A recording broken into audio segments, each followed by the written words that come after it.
उड़ान दोनों सेन नदी की तरफ निकलने के लिए तैयार हैं, जहां वो नौका पे चर्चा करेंगे नाव पर। और सेन नदी 776 किलोमीटर लंबी है। ये फ्रांस के उत्तर में पेरिस बेसिन में एक महत्वपूर्ण कमर्शियल वाटरवे भी है। पेरिस में सीन पर 37 पुल बने हुए हैं और इस नदी की काफी चर्चा है। और Yes, absolutely, and it's fascinating to see that the river, despite all this, is maintained and kept clean, and we don't see any of the sewage and other things that affluents that are coming into the river. Important. These are important things that perhaps we need to put into context in terms of smart cities. And the fact that it is being used as a waterway and people actually transport themselves from one part of the city to another through a river in the middle of the city adds to the clear beauty of the river, of the city itself, that you have a unique transport system. बिल्कुल mark, और Eiffel tower भी scene के नजदीक ही है। और इस समय हमारी संवाददाता नंदिनी भी उसी बोट पे हैं। नंदिनी, ये भारत के लिए भी ऐतिहासिक पल है जब प्रधानमंत्री फ्रांस के राष्ट्रपति के साथ व्यक्तिगत तौर पर इस तरह की मुलाकातों में बातचीत प्रधानमंत्री नरेंद्र मोदी करते हैं। ये उनका अंदाज रहा है। पहले भी हमने देखा है कि राष्ट्रपति बराक ओबामा के साथ उन्होंने इस तरह से हैदराबाद हाउस में चाय पर चर्चा की थी। किस तरह की उत्सुकता है वहां पर लोगों में?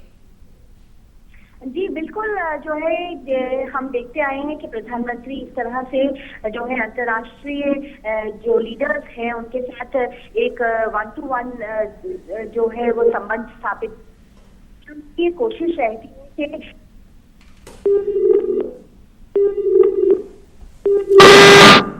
We seem to have lost contact with Nandini there, our correspondent, who is very lucky to be right there on that boat where the Prime Minister will be, is already boarded.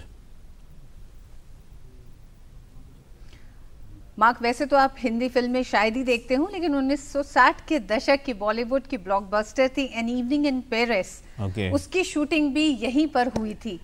तो भारतीय दर्शकों के लिए कुछ चीजों को याद करने के लिए। Right. And you were saying that it's very close to the Eiffel Tower, and in fact Paris seems to have been designed in that way, that a lot of their monuments seem to be close by. Even the Arc de Triomphe, which is like our India Gate, is also close by to these areas. So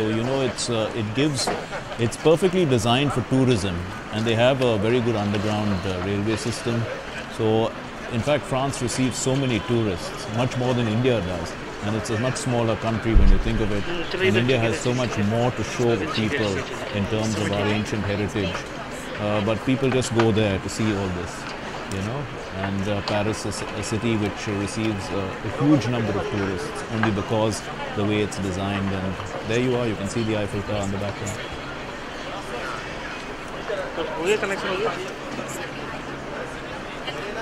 live जा रहा है right आप कम करो क्या है? In fact, urban heritage and tourism is an area which the two countries have signed an agreement today.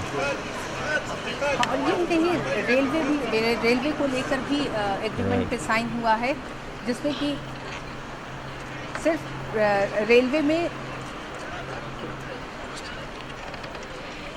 And all these monuments represent very important events for the French.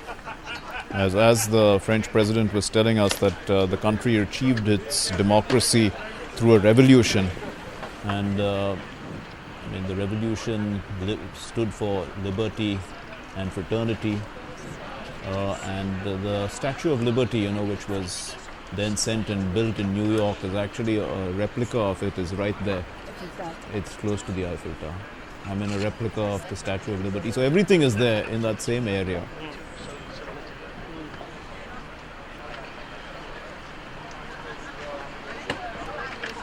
Liberty, equality and fraternity is what the country of France is built on in terms of its revolution to democracy.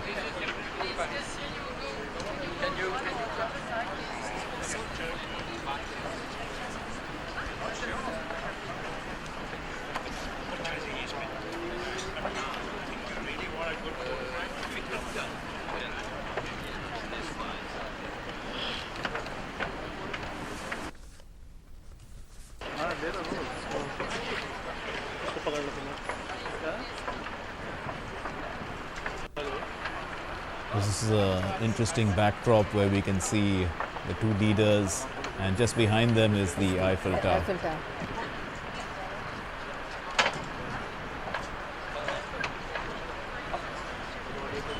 Paris घूमने जाने वालों के लिए भी एक बहुत आकर्षण रहता है सेन नदी का, क्योंकि सेन नदी से ही वो पूरा नज़ारा पेरिस का दिखाई देता है। हमारे साथ हमारे संवाददाता सुधाकर इस समय फोन लाइन पर हैं।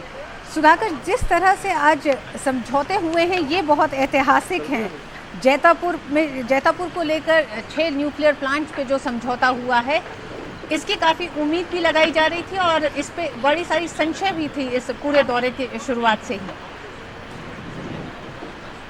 जी बिल्कुल ऋतु, मैं आपको बता दूं, सबसे पहले तो आप ये बेहतरीन दृश्य आप देख रहे होंगे। प्रधानमंत्री नरेंद्र मोदी और फ्रांस के राष्ट्रपति आपको नजर आ रहे होंगे बेहद ही खूबसूरत दृश्यों में। एक तरफ जहाँ दोनों शीर्ष नेता बातचीत कर रहे हैं, साथ ही साथ पूरा पेरिस जिसके बहाने आपको दिख रहा होगा, सीधा मकसद यही है। डिप्लोमेसी कहीं ना कहीं जो कूटनीति राजनीति इसी को कहते हैं। एक दूसरे के दिलों के करीब जाने की कोशिश, एक दूसरे को समझने समझाने की कोशिश, और इसके जरिए आगे बढ़ने के लिए एक इस तरह का रास्ता ढूंढने की कोशिश जिससे कहीं ना कहीं दोनों मुल्कों को फायदा हो, दोनों मुल्कों के नागरिकों को फायदा हो, उसकी कोशिश हो रही है। ऋतु, अगर आप अनुमति दें, मैं 1 मिनट के बाद हम कोशिश कर रहे हैं कि दर्शकों को सबसे बेहतरीन तस्वीरें पहुंचाएं। 1 मिनट के बाद मैं आपसे और बात करता हूँ। जी हाँ, बिल्कुल सुधाकर, आप लोगों के जरिए ही हम अपने दर्शकों को ये दृश्य दिखा पा रहे हैं, जहां पर सेन नदी पर प्रधानमंत्री नरेंद्र मोदी और फ्रांस के राष्ट्रपति फ्रांसवा ओलांद इस नौका की सैर कर रहे हैं।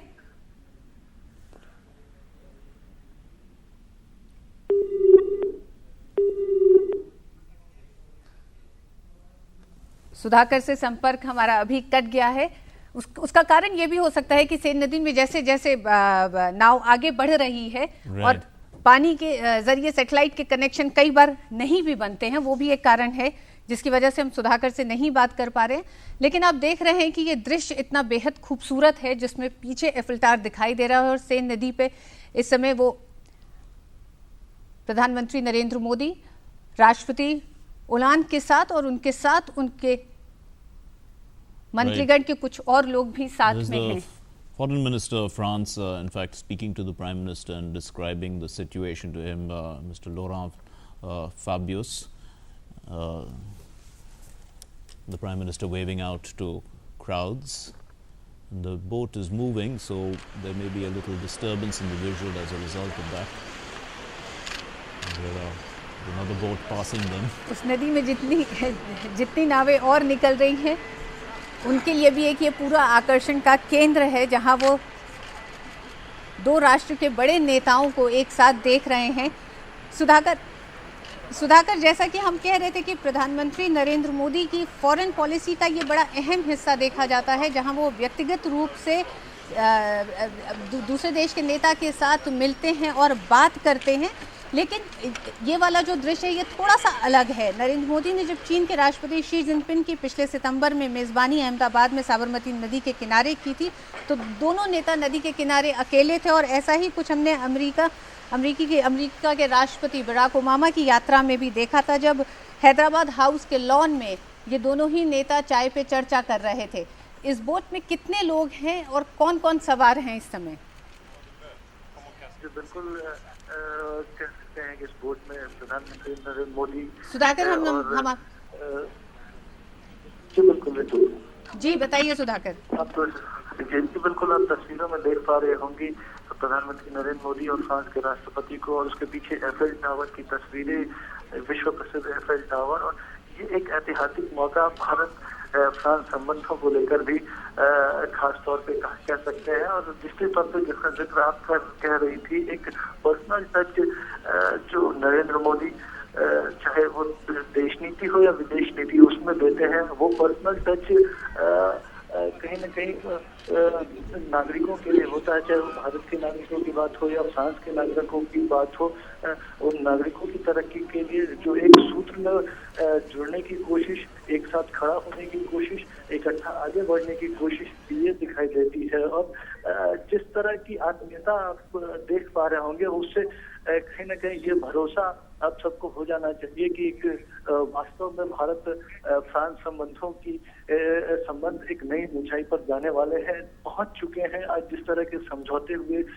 जो बातें दोनों ही प्रमुख नेताओं ने, दोनों शीर्ष नेताओं ने रखी मीडिया के सामने, और जिस तरह से आज पूरा दिन भर का वक्त बिताया है। हमें इस नाव पर करीब 1 घंटे पहले आना था ऋतु, लेकिन हम अभी आ पाए क्योंकि बातचीत लंबी खींची है, बातचीत हुई है, दिल से दिल मिले हैं, हाथ मजबूती से थामा गया है एक दूसरे का। हमको पता है कि फ्रांस मुश्किल दिनों में भारत का सहयोगी रहा है, लेकिन अब जब बेहतरीन दिन है, भारत फ्रांस को साथ लेकर दुनिया के मंच पर आगे आगे आगे बढ़ना चाहता है। और फ्रांस के साथ मिलकर दुनिया की तरक्की के लिए, दुनिया के फायदे के लिए, वैश्विक नीतियों पर एक साथ चलने के लिए तैयार है। और ये एक मैसेज प्रधानमंत्री नरेंद्र मोदी लगातार दे रहे हैं। और कोशिश यही है, कोशिश चीजों को कॉम्प्लिकेट करने के लिए, कोशिश चीजों को सरल नजरिए से देखने की, सरल संबंध बनाने की कोशिश है। और ये आत्मीयता आपको आने वाले समय में भारत फ्रांस के जो रिश्ते हैं उसमें भी दिख रही है। आपको आज ये कह सकते हैं कि ये 5वां या 6ठा मौका आज दिन भर में जितनी मुलाकातें हुई है, चाहे सवेरे जो नेशनल असेंबली के प्रेसिडेंट हैं, जो स्पीकर के माफिक यहाँ काम करते हैं, उनकी बात हो, उनके लंच की बात हो, या 1-to-1 बातचीत हो, डेलीगेशन लेवल टॉक्स हुए हैं, तमाम मुद्दों पर हमें बताया गया है कि खुलकर चर्चा हुई है, खुले मन से बात हुई है। बिल्कुल सुधाकर, ऊर्जा, आधारभूत संरचना, ढांचागत क्षेत्र, इन तमाम क्षेत्रों में जो समझौते हुए ये महत्वपूर्ण है। प्रधानमंत्री ने खुद कहा कि सामरिक रिश्तों को नई मजबूती मिली है इस पूरे दौरे में। प्रधानमंत्री का यूरोप का ये पहला दौरा है और फ्रांस पहला देश है जहां उन्होंने अपनी यात्रा का पहला पड़ाव रखा है। उन्होंने संयुक्त राष्ट्र सुरक्षा परिषद में भारत की सदस्यता के समर्थन के लिए भी फ्रांस का धन्यवाद दिया है। बिल्कुल बिल्कुल। और एक कह सकते हैं पहले एक्ट ईस्ट की नीति थी, जिसके मुताबिक भारत ने अपने संबंधों को मजबूत किया जो पूरब के देश हैं उनके साथ। एक्ट ईस्ट के बाद सागर यात्रा की बारी आई, जिससे हिंद महासागर में भारतीय विदेश नीति का परचम प्रधानमंत्री नरेंद्र मोदी ने लहराया। और अब लिंक वेस्ट का पहला दौरा, लिंक वेस्ट के तहत जो पहली यात्रा वो फ्रांस की रही है। और फ्रांस की क्या अहमियत है वो देख सकती है। और तमाम प्रधानमंत्री और राष्ट्रपति की इस यात्रा को देखने के लिए तमाम आप देख सकते हैं सीन नदी के किनारे जो तमाम भारी संख्या में लोग यहाँ पहुंचे हुए हैं। लोगों को इस बात की जानकारी लगी थी कि इस तरह से इतनी ये एक ऐतिहासिक नाव यात्रा हो रही है। उस नाव यात्रा को कहीं ना कहीं अपनी आंखों में, अपने कैमरे में, अपनी मोबाइल में कैद करना चाहते हैं इस बेहद ऐतिहासिक पलों को फ्रांस के नागरिक भी। और कह सकते हैं कि जिस तरह से स्वागत हुआ है फ्रांस के भीतर प्रधानमंत्री नरेंद्र मोदी का यूनेस्को में आज जो भाषण प्रधानमंत्री जी ने दिया, आपने भी सुना होगा ऋतु।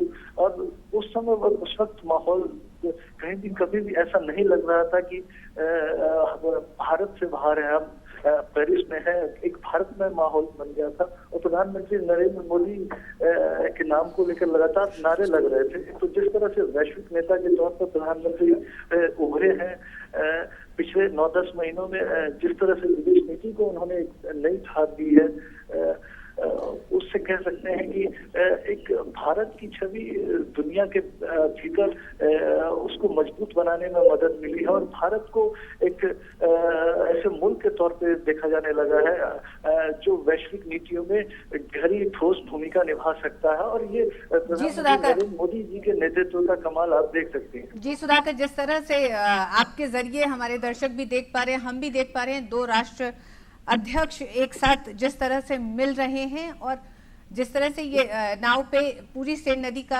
एक तरह से चक्कर लगा रहे हैं, इसे आसपास के लोग भी देख रहे हैं। हम देख सकते हैं कि पानी में और भी बोटें हैं जिन्हें लोग देख रहे हैं, तो उनके लिए भी एक यादगार अनुभव ये रहेगा हमेशा के लिए।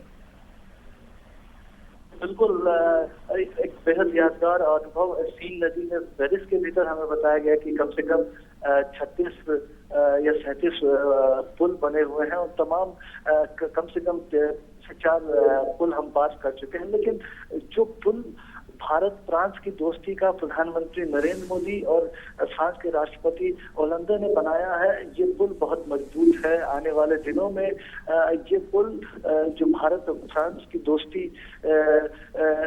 की जो बुनियाद बनी है इस पुल के मार्फत, उससे नई ऊंचाई पर निश्चित रूप से ले जाने वाला ये जरूर कहा जा सकता है। और ये सीन नदी की जो धार है उसी धार की माफिक ये तेजी से आगे बढ़ेगी भारत फ्रांस की दोस्ती, जिससे दोनों मुल्कों के लोगों का फायदा होगा। और जिस तरह के जो तमाम समझौते हुए आप देख सकते हैं, 2 साइंस टेक्नोलॉजी के क्षेत्र में NPCIL के साथ समझौता हुआ, nuclear power corporation of India limited का रेलवे के क्षेत्र में समझौता हुआ, इकोलॉजी साइंस एंड एनवायरनमेंट के क्षेत्र में जो समझौता हुआ, अंतरिक्ष सहयोग को लेकर जो बातचीत हुई है, तो ये एक कह सकते हैं प्रारंभिक सफलताएं हैं। अभी इसमें बहुत कुछ आगे मिलना बचा है। ऋतु, जो द्विपक्षीय हमारा संबंध है, अगर पिछले साल की बात की जाए तो एक खासी तरक्की देखी गई है द्विपक्षीय व्यापार में। खासतौर पे $7.88 बिलियन का हमारा व्यापार है। इसमें भारत फ्रांस को 5 अरब डॉलर से ज्यादा का निर्यात करता है। इस निर्यात में छलांग लगने वाली है ऋतु, आने वाले समय में निर्यात में अगर छलांग लगती है तो सीधा फायदा भारत के व्यापार को होगा, भारत के व्यापारियों को मिलेगा। अगर आज फ्रांस के CEO चाहे वो इंफ्रास्ट्रक्चर के क्षेत्र में के हो या सुधाकर, जिस तरह से प्रधानमंत्री नरेंद्र मोदी ने कहा था कि विश्व में चुनौतीपूर्ण माहौल है, समुद्री, अंतरिक्ष और साइबर क्षेत्र में आज की तारीख में काफी चुनौतियां हैं, और उन्होंने ब्लू रिवॉल्यूशन की भी बात की। इस तरह की मुलाकात भारत और फ्रांस के राष्ट्राध्यक्षों के बीच जब होती है तो किस तरह का संदेश ग्लोबल इकोनॉमी और एक तरह से विश्व में जो राजनीति है उस पर किस तरह का प्रभाव डालेगी आने वाले वक्त में, और क्या संदेश देती है? जो बिल्कुल ऋतु, आप बिल्कुल ठीक कह रही हैं। और पिछले 9-10 महीनों में भारत का जो प्रदर्शन रहा है, खासतौर पे अगर अर्थव्यवस्था के मंच पे पूरी दुनिया की निगाह इस वक्त भारत पर है। और यही बात प्रधानमंत्री नरेंद्र मोदी कहते रहे हैं, और उन्होंने न सिर्फ कहा है, उन्होंने साबित करके भी दिखाया कि भारत ने जो तरक्की की रफ्तार पकड़ी है, तरक्की के जिस रास्ते को चुना है, उस रास्ते पर भारत आगे बढ़ेगा।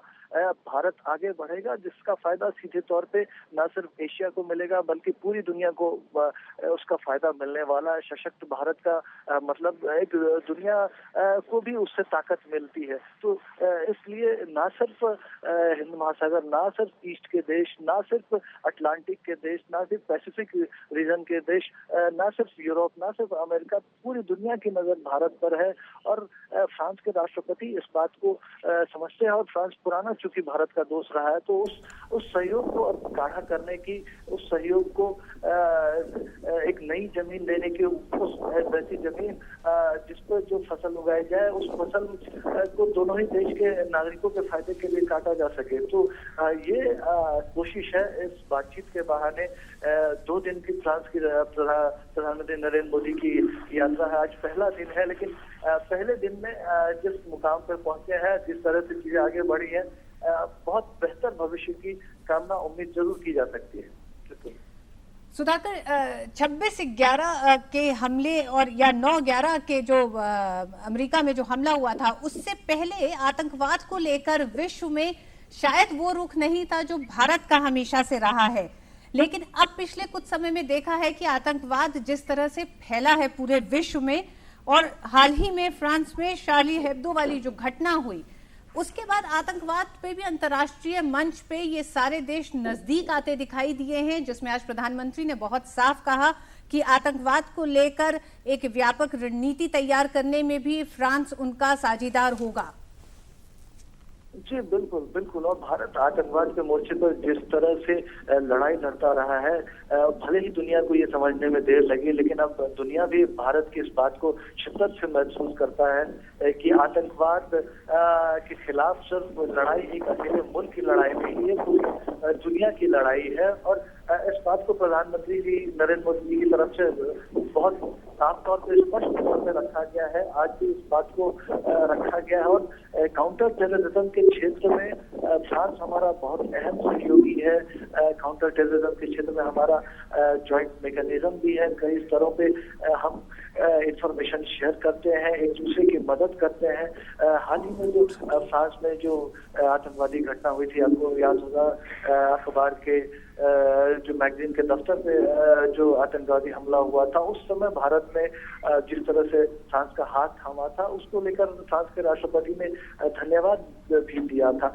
न सिर्फ जो वैश्विक आतंकवाद विभिन्न मुल्कों में विभिन्न क्षेत्रों में दिख रहा है, जो सामुद्रिक सुरक्षा को जिस तरह से खतरा सामने, जिस तरह के खतरे सामने आ रहे हैं समुद्री सुरक्षा के, उसमें एक गठजोड़ बनना, एक सहयोग होना, एक शेयर का मैकेनिज्म बनना जरूरी है। और इस बात को लेकर शिद्दत से प्रधानमंत्री कोशिश करते रहे हैं और आज की बातचीत में भी निश्चित तौर पे प्रमुखता से इस पर बात हुई होगी। लेकिन फ्रांस के साथ संबंध न सिर्फ काउंटर टेररिज्म की बात है, न सिर्फ भारत में मेक इन इंडिया के तहत फ्रांसीसी इन्वेस्टमेंट की बात है, न जो डिफेंस टेक्नोलॉजी को भारत में लेके आने की बात है, ताकि जो रक्षा क्षेत्र में वो जो आयात होता है वो आयात कम हो, ना सिर्फ जो अंतरिक्ष के क्षेत्र में सहयोग को और आगे बढ़ाने की बात है। अंतरिक्ष का एक उदाहरण देना चाहूंगा ऋतु, जो सहयोग है अंतरिक्ष के क्षेत्र में 50 साल पुराना सहयोग है भारत और फ्रांस का। और उस विशेष अवसर पर आज स्मारिका डाक टिकट भी जारी किया गया, विशेष तौर पे प्रधानमंत्री नरेंद्र मोदी और फ्रांस के राष्ट्रपति के द्वारा। वो कहीं ना कहीं दिखाता है कि किस तरह से ये सहयोग अब और आगे बढ़ने वाला है। जो भारत के भारी उपग्रह है उसका प्रक्षेपण फ्रांस से किया जाता है। फ्रांस टेक्नोलॉजिकल तौर पर भारत को सपोर्ट करता रहा है अंतरिक्ष मामले, और जिसकी वजह से भारत आज उस मुकाम पे भी पहुंचा है कि आज स्वदेशी तकनीक से बना मंगलयान जो मंगल ग्रह के चक्कर लगा रहा है।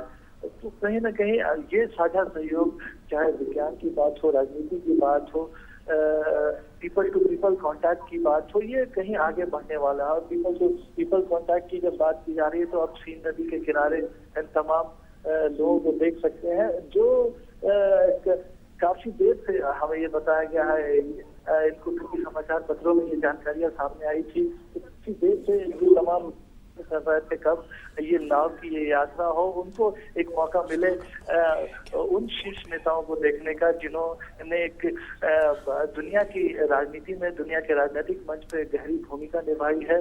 और बहुत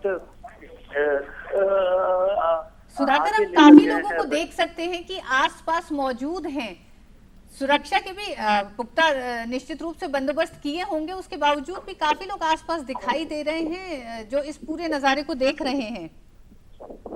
जी बिल्कुल बिल्कुल, मैं यही बात ये कहना चाह रहा था, क्योंकि समाचार पत्रों के माध्यम से जो तमाम लोग हैं उनको ये जानकारी मिल रही थी कि और के राष्ट्रपति करने वाले हैं। तो उसके बाद उनकी कोशिश की नेताओं की देख सके जिन्होंने वैश्विक संबंधों को एक नए मुकाम पर लाकर खड़ा किया है और लगातार अभिवादन करते हुए प्रधानमंत्री और राष्ट्रपति का, और प्रधानमंत्री और राष्ट्रपति भी लगातार अभिवादन स्वीकार करते हुए जो तमाम लोग यहाँ इन दोनों शीर्ष नेताओं को देखने के लिए आए हुए हैं। बिल्कुल सुधाकर, आपको लगभग 2 दिन हो जाएगा प्रधानमंत्री के साथ शुरुआत से ही इस पूरी यात्रा में है। वहां की मीडिया किस तरह से इस पूरी यात्रा को देख रही थी, प्रधानमंत्री नरेंद्र मोदी की यात्रा को, समझौतों और खबरों के लिहाज से भी, और ये जो पूरा दृश्य है, ये जो नौका यात्रा थी उसको लेकर भी?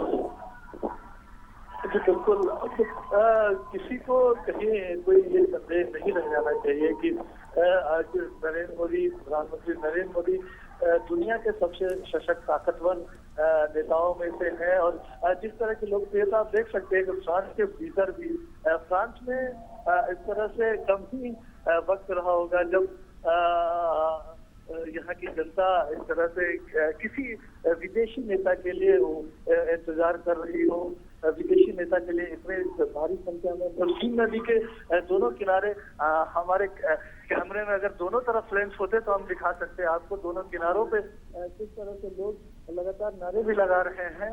और जी हाँ, बिल्कुल सुधाकर, हम देख सकते हैं और हम ही नहीं, भारतीय दर्शक देख सकते हैं कि प्रधानमंत्री की इस पूरी यात्रा में और इस समय ये जो सेन नदी का पूरा दौरा, एक तरह से एक चक्कर जो पूरा लगाया जा रहा है, उसमें किस तरह से आसपास जो वहाँ के लोग हैं वो कितने उत्साहित दिखाई दे रहे हैं।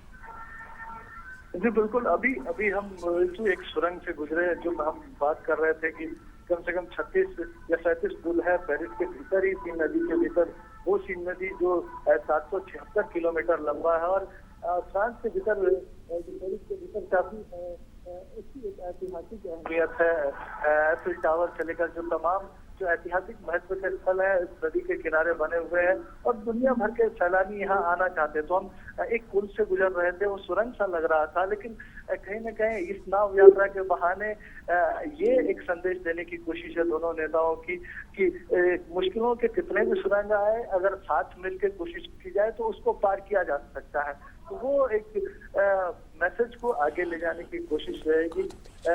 इस नाव यात्रा के बहाने, नाव पर चर्चा के बहाने ये जरूर कहा जा सकता है। और पहले भी हमने जब देखा, जब चीन के राष्ट्रपति भारत आए थे, या फिर जो जिक्र किया आपने, चाहे तो जो राष्ट्रपति बराक ओबामा, अमेरिका के राष्ट्रपति बराक ओबामा के साथ जो चाय पे चर्चा हुई थी, तो ये एक किस सरलता के साथ, किस कदर जो आम लोगों का जीवन जिस तरह से होता है, आम लोग के साथ खड़ा होने की कोशिश, एक सरल स्वभाव, सरल व्यवहार भी प्रधानमंत्री नरेंद्र मोदी का, और जो तमाम नेता उनके साथ इस तरह के मौकों पर रहे हैं, तो वो दिखाता। और ये एक आम जन नेता के करीब, और जो शीर्ष नेता होते हैं उनको भी आम जनता के करीब ले जाने का एक बहुत बेहतर मौका देता है। और प्रधानमंत्री नरेंद्र मोदी जनता के बीच रहने वाले, जो जिस जमीन से उठकर वो यहाँ तक पहुंचे हैं, इन तमाम चीजों को बड़ी शिद्दत से वो समझते हैं। Right, Sudhakar, Mark here. Prime Minister was asking a lot of questions that we saw when the boat was moving, and I mean, very interested in almost not only the scenery and the atmosphere, but probably, judging by what the Prime Minister is, he's asking about, the city itself and how it has become what it is. So how would you, think of what's actually going through the Prime Minister's mind when he was on this boat ride? जी बिल्कुल mark, और जो ये बहुत कह सकते हैं आप, अच्छा सवाल पूछा। हमारी चर्चा में ये सवाल नहीं आ पाया था, लेकिन जिस तरह से दृश्यों में हम लगातार देख पा रहे हैं, जो ऐतिहासिक महत्व के जो तमाम स्थल हैं, प्रधानमंत्री न सिर्फ वर्तमान पे, जो इतिहास पे जिस तरह से प्रधानमंत्री नरेंद्र मोदी की नजरिए जितना गहरा अध्ययन है, तो वो एक गहरी रुचि दिखा रहे हैं इन तमाम मुद्दों को लेकर। और उनको जानकारी न सिर्फ राष्ट्रपति ओलंदे के द्वारा, बल्कि उनके साथ जो तमाम लोग आए हुए हैं उनके द्वारा लगातार ये जानकारी दी जा रही है तमाम ऐतिहासिक महत्व के स्थलों के बारे में, और सीन नदी के बारे में, सीन नदी के किनारे जो तमाम स्थल है उनके ऐतिहासिक महत्व के बारे में। एक जिज्ञासु विद्यार्थी की भांति नरेंद्र प्रधानमंत्री लगातार जानने की कोशिश कर रहा है। और ये हम सिर्फ प्रधानमंत्री को यहाँ नहीं है, हमने लगातार देखा है, वो चीजों की गहराई में जाने की कोशिश करते हैं, समझने की कोशिश करते हैं। और उसका एक पूरा पर्सपेक्टिव भी वो सामने लेकर आते हैं। लेकिन निश्चित तौर पे ये बहुत ऐतिहासिक दृश्य, मार्क, बहुत ऐतिहासिक क्षण, भारत फ्रांस के संबंधों के लिए ऐतिहासिक क्षण तो है ही, लेकिन इसका फायदा जो आने वाले वक्त में भारत और फ्रांस के नागरिकों को मिलने वाला है, उसके लिए भी बहुत ऐतिहासिक क्षण है। अगर फ्रांस का इन्वेस्ट भारत में आता है, मेक इन इंडिया के तहत अगर फ्रांस भारत में अपनी फैक्ट्रियां लगाता है तो निश्चित तौर पे अगर फ्रांस की कंपनियों को फायदा होगा तो भारत के नागरिकों को भी रोजगार के तौर पे फायदा होगा.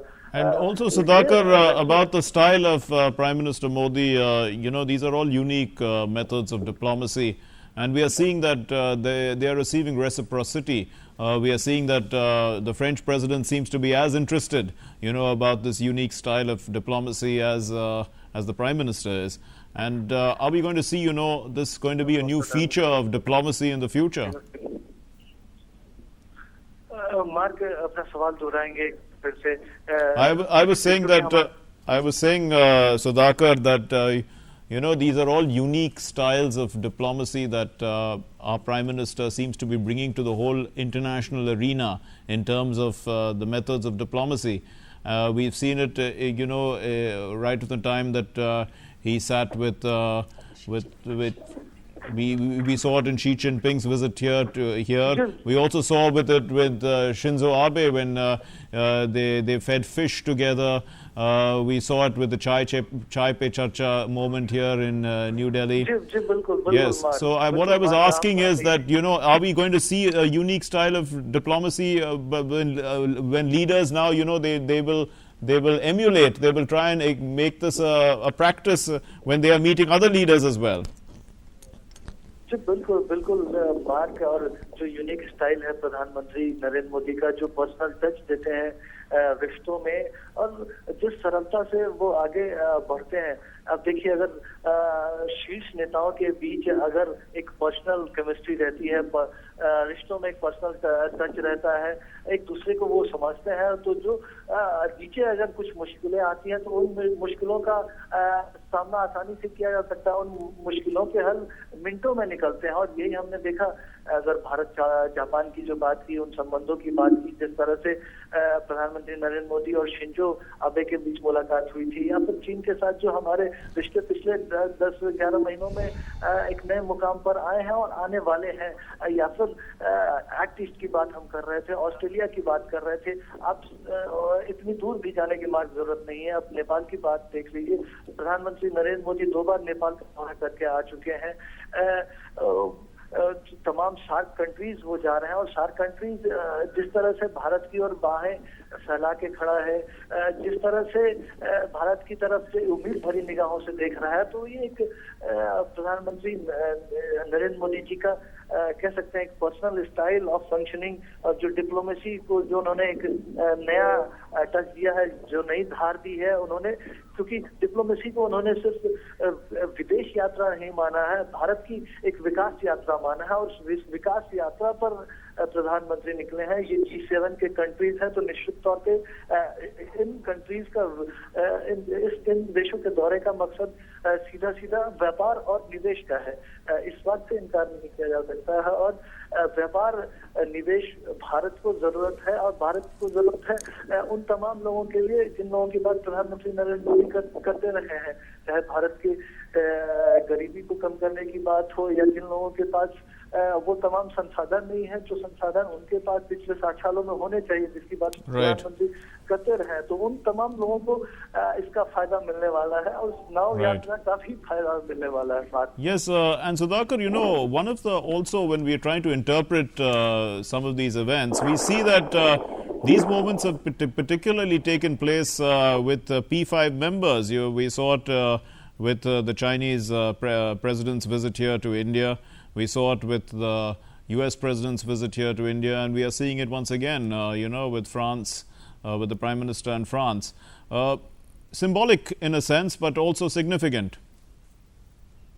जी बिल्कुल. और सिंबॉलिक जेस्चर से ज्यादा मार्क ये कह सकते हैं कि सिग्निफिकेंट बहुत ज्यादा है. और सिग्निफिकेंट इस मामले में है कि मैं मार्क आपको ये भी जानकारी देना चाहूंगा कि हम एक लंबी दूरी तय करके आए हैं, और शायद हमारी नाव अब जिस स्थान से हम चले थे उसके काफी आगे निकल चुके, तो हमारी यात्रा खत्म नहीं होने वाली. लेकिन ये एक यात्रा, जिस यात्रा पे प्रधानमंत्री नरेंद्र मोदी निकले हैं, वो काफी आगे तक बढ़ चुकी है और काफी और ज्यादा आगे जाने वाली है. ये जरूर कहा जा सकता है. और सिर्फ जो प्रतीकात्मक तौर पे नहीं, इस प्रतीक के बहुत मायने हैं, बहुत फायदे मिलने वाले हैं भारत को आने वाले वक्त में, चाहे यूनाइटेड नेशंस जैसे वैश्विक मंचों की सिक्योरिटी काउंसिल की बात की जाए या फिर जो न्यूक्लियर सप्लाईज ग्रुप की बात की जाए या तमाम जो दूसरे मंच है दुनिया के उनकी बात की जाए। G20 के मंच पे अगर काले धन को लेकर प्रधानमंत्री नरेंद्र मोदी की पहल पर देश आपस में मुद्दों पर आगे बढ़ते हैं, इस मुद्दे पर समझौता करने की कोशिश करते हैं। यदि आतंकवाद को लेकर प्रधानमंत्री नरेंद्र मोदी जिस सख्ती के साथ, जिस ठोस रवैये के साथ आगे बढ़ते हैं तो उसको दुनिया के तमाम मुल्क समर्थन देने का वायदा करते हैं, तो निश्चित तौर पे ये एक सिग्निफिकेंट कह सकते हैं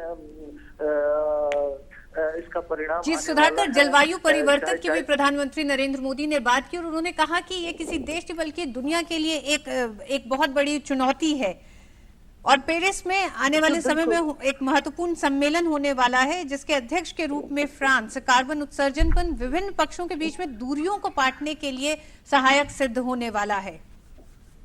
जी बिल्कुल, और जलवायु परिवर्तन का एक मैसेज इस नाव यात्रा के बहाने भी जाएगा, क्योंकि अगर ये हमारी नदियां, ये तमाम जो प्राकृतिक संसाधन हमको बचाने हैं, और प्रधानमंत्री नरेंद्र मोदी ये मैसेज हमेशा देते रहते हैं कि हमको सिर्फ आज के बारे में नहीं सोचना है, जो हमारी फ्यूचर जनरेशन है, जो हमारी भविष्य है, हमको उसके बारे में सोचना है। ये सिर्फ देशों की बात नहीं है, ये सिर्फ कार्बन क्रेडिट की बात नहीं है, ये सिर्फ जो प्रदूषण फैलाने वाले गैसों को कम करने की बात नहीं, ये सिर्फ विकसित या विकासशील देशों की लड़ाई नहीं है, ये सिर्फ कुछ ग्रुपिंग्स की बात नहीं है, ये हमारे भविष्य की बात है, हमारे बेटे बेटियों की बात है, हमारे आने वाली पीढ़ियों की बात है। और ये बात वो कहीं ना कहीं दुनिया के जो तमाम विकसित मुल्क हैं उनके नेताओं को समझाने में कामयाब रहे हैं, और आने वाले समय में पेरिस में भी इस मुद्दे पर एक बड़ा सम्मेलन होने वाला, उसमें भारत का पक्ष